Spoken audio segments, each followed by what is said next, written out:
My dear brothers and sisters, we just heard the account written by Saint Matthew of the baptism of our Lord.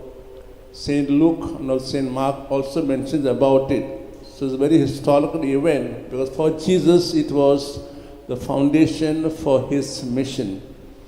Let's reflect for a while on this, the foundation experience of Jesus at the baptism.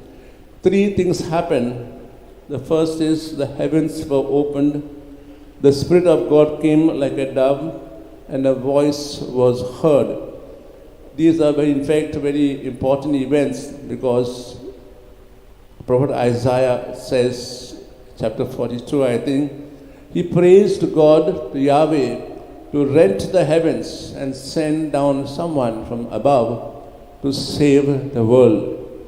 And this took place at the baptism of Jesus, where the heavens were opened and the Spirit came like a dove, resting on Jesus, strengthening that his mission that from now on is to go and face the world of that time.